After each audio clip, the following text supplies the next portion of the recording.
Hygge. If you've never heard this word before, you've never lived in Scandinavia, or you haven't read any lifestyle magazines for a while.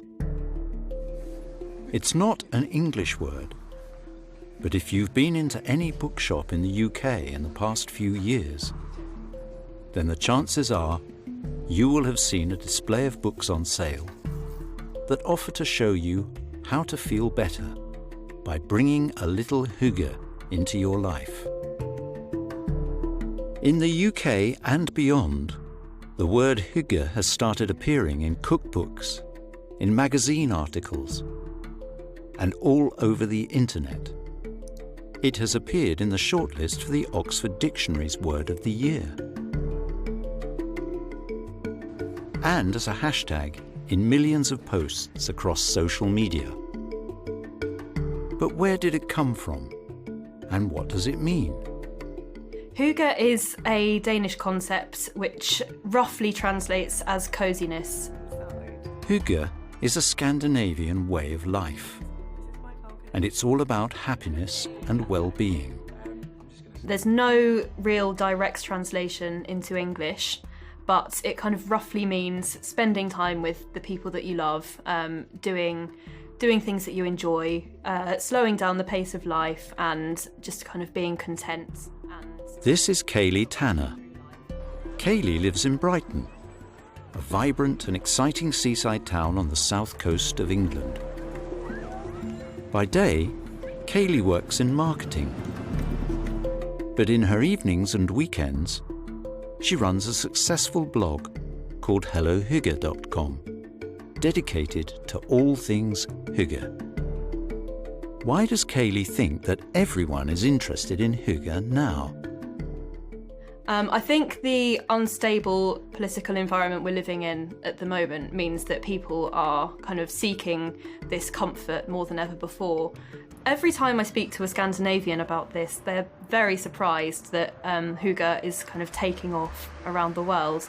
There are people as far as, Japan and South Korea and Australia, absolutely everywhere, suddenly taking an interest in something that's been part of the Scandinavian way of life forever, really.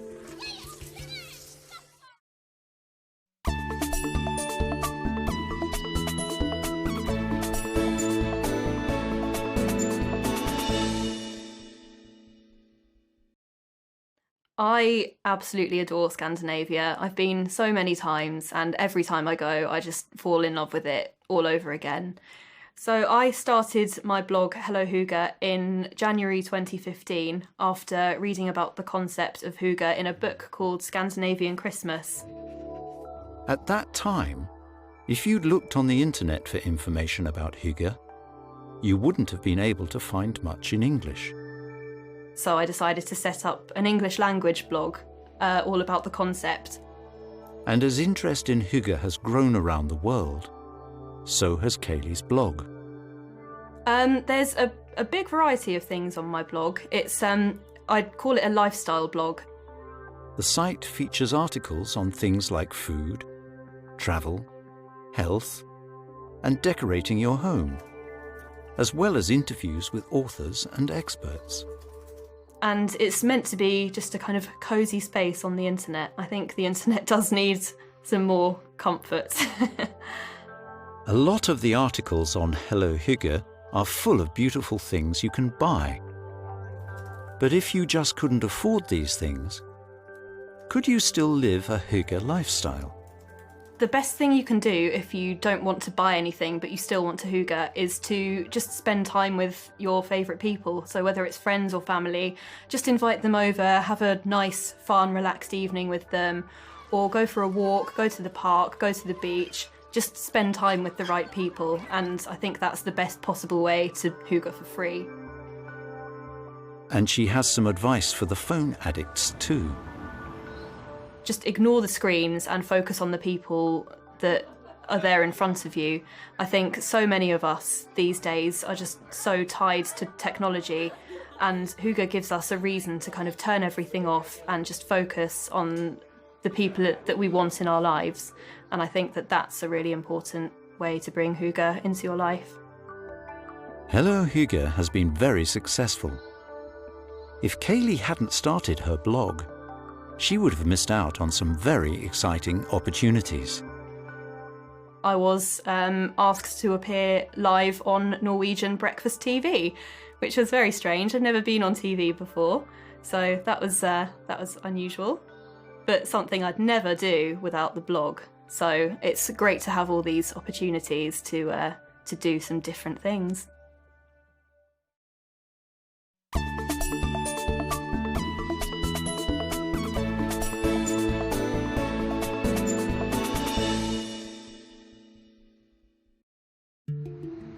Today, people think of hygge as a Danish idea. But the origin of the word is actually Norwegian. It was borrowed by the Danish in the 18th century. Its original meaning was to do with seeking protection and shelter from the harsh cold weather of the Scandinavian winter. I think because Scandinavia is such a cold, dark part of the world for so much of the year, I think that it plays a massive role in hygge, because in those long dark winters, people need something to keep them going. So it's a way for them to kind of combat this with coziness and warmth and kind of bringing some light into the cold winters, which I think is a really nice concept. And as light and warmth play such an important role in hygge, it isn't a surprise to see that people in Scandinavia have found new and innovative ways to overcome their cold, dark winters. The tiny town of Rjukan sits at the bottom of a very steep valley. During the winter, the sun never rises over the mountains. For the residents of this town, it wasn't enough to just light a fire and wait for summer. Instead, they built mirrors on the mountainside. Today, these mirrors reflect the sun down into the town square. And it's clear to see the difference it makes.